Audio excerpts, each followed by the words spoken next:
오늘 21장 이 본문 말씀은 특히 하나님을 경외하는 자가 그분 앞에서 살아가는 근본 자세가 어떠해야 하는지에 강조를 하고 있습니다. 그러면서 그러한 사람들의 실제적인 삶의 모습들을 여전히 다양한 방면에서 교훈하고 있음을 우리가 보게 되는 것입니다.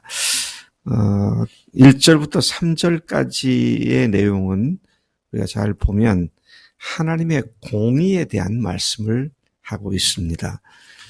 우리는 여기에서 하나님의 이름 여호와라는 이름을 세 번 각 절에서 한 번씩 세 번 읽게 되는데 1절은 하나님의 대리자이고 하나님의 대변자로 여겨졌던 왕, 정치 지도자, 통치자의 마음이 여호와의 손에 있다. 그렇게 교훈을 하십니다.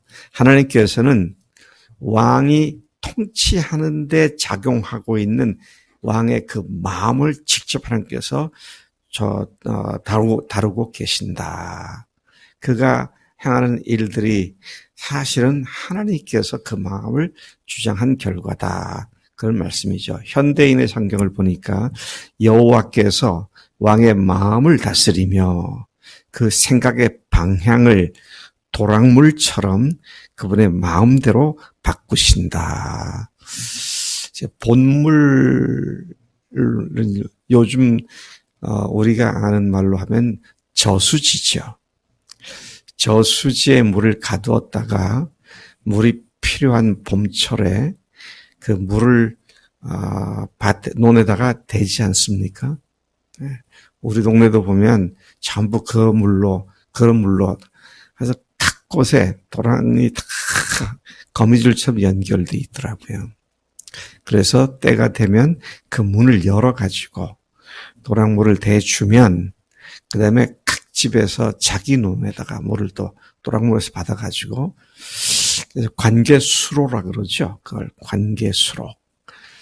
관계수로가 돼 있어서 필요 적절한 곳에 물이 들어가는 것처럼 하나님께서는 하나님의 일을 이루기 위해서 각 사람들 마음에 하나님의 은혜가 들어갈 수 있도록 통치자들, 왕의 마음을 그분이 조정하신다.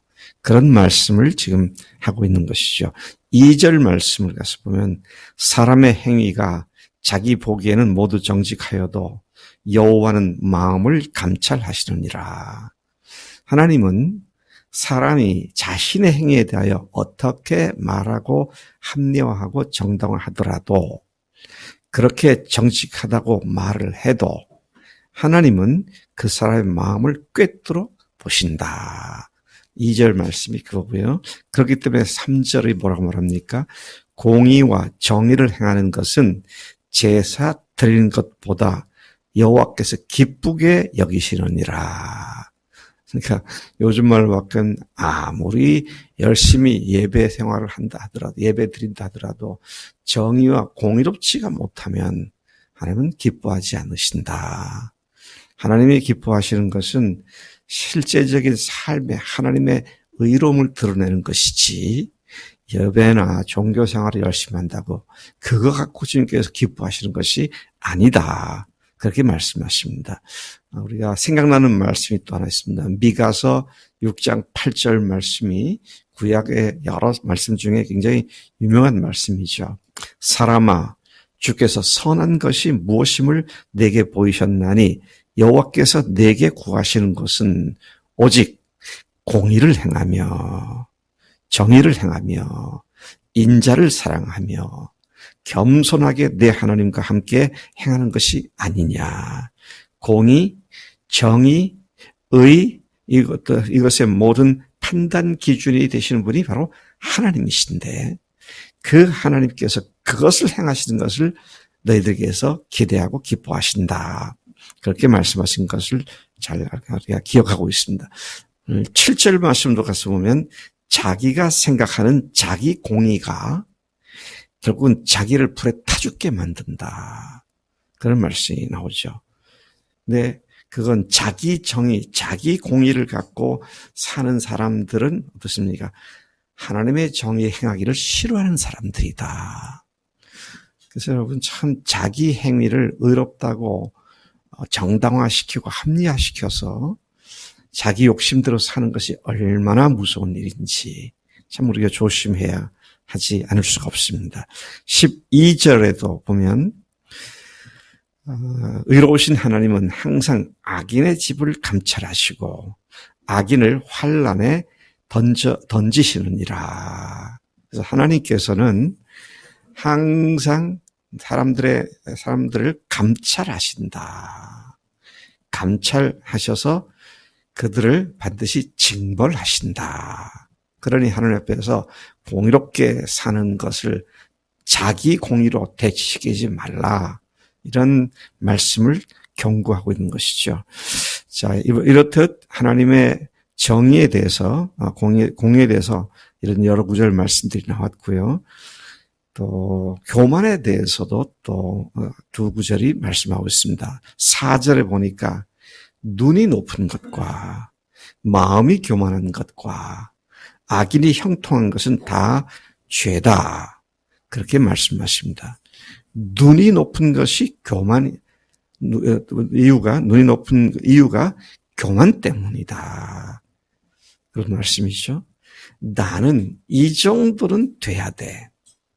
내가 그 정도밖에 안 되는 사람이냐? 나를 우습게 보지 마. 나는 이 정도 되는 사람이야.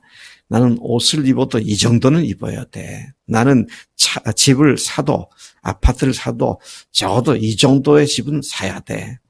차를 사도 이 정도는 돼야지. 네. 남자들이 차에 대한 관심이 많잖아요. 네. 차에 대한 관심이 많아가지고 적어도 내가 이 정도는 타야지. 이제 그런 생각들을 많이 하는 것 같아요. 사업하는 분들은 사업성이 그렇다 할지라도 그런 경우를 많이 보죠. 제가 미국에서 생활하면서 차에 대해서 미국 사람들에게 배운 게 하나 있습니다. 미국 사람들은 차 갖고 의심되지 않더라고요. 네, 사우스에서 제가 아는 신학교 학장님이 당시에 그때 몇 년대 80년대 초에 폭스바겐 버기차 있잖아요. 그 풍뎅이 차. 그걸 타고 다니더라고. 그러고 참 검소하다라기보다는 실질적이구나. 차는 발이지 자기를 과시하는 그런 부의 상징은 아닌데 이제 그런 생각을 하게 되었던 것을 그때 당시에 일본 차가 미국 포드를 압도하더라고요. 왜 그런가 봤더니 포드는 차가 크고 기름이 긴 것이 많이 들어요. 근데 일본 도요타나 닛산이나 이런 차들은 작은데 너무 경제적이야. 그러니까 일본 차들을 그렇게 좋아하더라고요. 그래서 제가 그걸 보면서 이건 발이지. 차 가지고 뻐기고 의시되는 그런 부의 상징으로 생각하는 것이 눈 높은 자의 교만함이구나. 이런 것을 배우게 되죠. 11절에 보면 거만한 자가 벌을 받으면 어리석은 자도 지혜를 얻겠고. 그러니까 여러분 교만하고 거만한 자를 하나님께서 벌 주시는데 왜 그렇게 하시느냐? 여기 보면은요, 뭐라고 했어요? 어리석은 자를 지혜롭게 하기 위해서 거만한 자를 벌 주시는 거로. 그렇게 말씀하시죠. 지혜로운 자가 교훈을 받으면 거기에는 어리석은 자는 교훈을 받게 되고 지혜로운 자는 그걸 보고는 지식을 더하게 된다. 자, 그 다음에 부지런함과 거짓됨에 대한 말씀도 하십니다. 5절, 6절 말씀이 그걸 얘기하고 있습니다. 부지런한 자가 목적하는 바를 위해 부지런히 일하면 풍부해지지만 조급한 자는 궁핍함의 일을 따릅니다. 그래서 조급한 자가 어떤 자입니까? 마음이 급해가지고 한두 번 해보다가 안 되면 빨리 포기해버린 사람들. 네. 얼마나 조급한지 금방 이거에다가 탁 바꾸고 저거에다 또 바꾸고 그래가지고는 되는 게 없다. 그래서 꾸준히 부지런히 열심히 자신이 하는 것을 하는 것이 필요하다. 제가 뭐 인류적으로 말할 수는 없지만 이게 새벽에 요즘은 이제 해가 많이 떠서 좀 보이긴 하지만 뚜렷하게 안 보이는데 겨울철이나 또는 가을철에 새벽기도 나오기 위해서 5시에 차를 타고 나오면 아파트 단지에 불이 켜져 있는 집이 잘 보입니다. 근데 한 100세대가 사는 아파트에 불이 켜져 있어 봐야 한 5집밖에 없더라고요. 근데 항상 그 집이 켜져 있어요.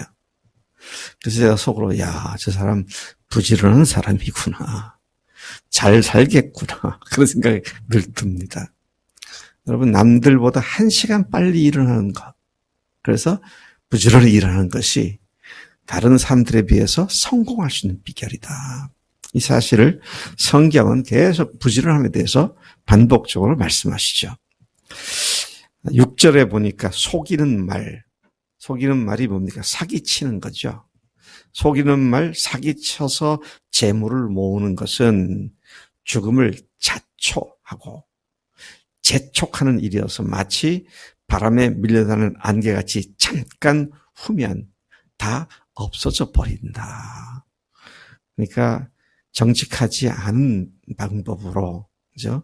거짓말로 재물 구하는 것이 얼마나 위험한 것인가 하는 것을 교훈합니다. 그다음에 죄인과 의인에 대한 대조의 말씀이 8절, 10절, 13절, 14절에 이어서 나오죠. 8절을 보겠습니다. 죄를 크게 범한 자의 길은 심히 구부러지고 깨끗한 자의 길은 곧으니라. 그냥 간단하게 제가 다시 구절을 써보니까 죄 짓는 자는 구부러진 길을, 깨끗한 자는 올곧은 길을 가는 사람이다. 그렇게 말씀을 정리해 볼 수 있습니다. 10절에 보니까 악인의 마음은 남의 재앙을 원하나니 그 이웃도 그 앞에서 은혜를 입지 못하느니라. 무슨 말씀인가요? 다른 사람이 어려움을 당하고 재앙을 만나는 것을 고소하게 생각하고 그가 망하는 꼴을 보고 싶어하는 사람은 악한 자다. 그런 말씀이죠. 자기와 상관없는 이웃 사람들조차도 그에게로부터는 어떤 은혜도 받을 수 없는 그런 사람이다. 이웃과 함께 사는데 이웃에게 전혀 도움이 되지 못하는 그런 사람이다. 그렇게 말씀을 합니다. 13절도 보니까 귀를 막고 가난한 자가 부르짖는 소리를 듣지 아니하면 자기가 부르짖을 때에도 들을 자가 없으리라. 야, 참 내가 다른 사람들의 어려운 소리에 귀를 막고 있는 사람인가. 내가 그런 사람이면 내가 어려움 당할 때도 아무도 내 말을 듣지 않고 돕지 않는다. 그런 말씀을 하는 것이죠. 은혜를 베풀고 자비를 베푸는 것은 가난한 자의 어려움을 돌보고 도와주는 행위죠. 자, 그렇게 하는 것이 얼마 전에 말씀해 보면 가난한 자에게 꾸이는 것이, 가난한 자에게 자비를 베푸는 것이 여호와께 꾸이는 것이다. 하나님께서 우리에게 빚을 지는 일이다. 가난한 자 선행을 얼마나 소중히 여기는지 말씀을 보고 알 수가 있습니다. 자, 계속해서 14절 은밀한 선물은 노를 쉬게 하고 품 안의 뇌물은 맹렬한 분을 그치게 하느니라. 현대인의 성경을 보니까 몰래 주는 선물은 화를 그치게 하고 슬쩍 품 안에 찔러 넣어주는 뇌물은 큰 분노를 누그러지게 한다. 제가 늘 생각을 하지만 선물과 뇌물이 어떻게 구분될 수 있을까? 근데 보니까 선물은 그냥 좋아서 주는 거고 뇌물은 대가를 바라고 주는 거고. 그래서 여러분, 우리가 선물을 주는지, 뇌물을 주는지, 교육학에서 그 말이 나와요. 뭘 잘했으면 상을 주고, 잘못했으면 벌을 주는데, 상을 줄 때, 그게 상인지 뇌물인지, 아이들에게 돈을 주거나 물건을 주어서 그거 바라보고 하게 만드는, 그렇다면 그건 뇌물이 될 수 있는데, 참, 그래서 그 어느 선이 어디까지인지 잘 구분이 안 되지만, 그러나 핵심의 내용은 뭡니까? 다른 사람에게 줄 때에 그 사람의 마음이 누그러질 수 있고 그 사람의 마음이 따뜻하게 변할 수 있다. 그런 말씀하죠. 이제 마지막으로 제가 9절이지만 마지막인 것은 이게 다른 것과 연관성이 안 돼서 넣었는데 행복한 부부 생활에 대하여 9절 말씀입니다. 다투는 여인과 함께 큰 집에서 사는 것보다 움막에서 사는 것이 나으니라. 그 난하주의 움막이 보니까 이게 다락방이더라고요. 새 번역을 보니까 다투기를 좋아하는 여자와 넓은 집에서 함께 사는 것보다, 또 공동 번역에 보니까 잔소리하는 여자와 넓은 집에서 사는 것보다, 그렇게 말합니다. 그것보다는 차라리 다락 한 구석에서 혼자 사는 것이 더 낫다. 요즘은 다락 이런 말을 잘 안 쓰고 옥탑방이라는 말을 많이 쓰죠. 넓은 집에서 부인하고 싸우고 사는 것보다 옥탑방에서 혼자 사는 게 차라리 낫다. 여러분, 분명히 꼭 기억하시기 바랍니다. 끝까지 함께 살 사람은 부부입니다. 그렇죠? 네, 부부가 끝까지 함께 살아요. 그러다가 부부 중에 누가 먼저 가면, 그러면 나도 가게 됩니다. 그러니까 부부가 함께 화목하게 사는 것이 참 행복이다. 인생 살리 가운데 누릴 수 있는 행복이다. 그런 말씀을 여기서 배우게 됩니다. 하나님 아버지, 오늘 저희들에게 하나님을 경외하는 사람들의 공의로운 삶이 무엇인지, 또 그렇게 빛된 삶을 사는 사람들의 여러 삶의 영역에서 어떤 모습이 하는지를 다시 일깨워 주시니 감사합니다. 하나님, 1, 2, 3절에서 말씀하신 것처럼 하나님의 공의로 우리를 무장시켜 주시고 내 공의, 자기 공의로 살지 않도록 은혜를 주시는 줄로 믿습니다.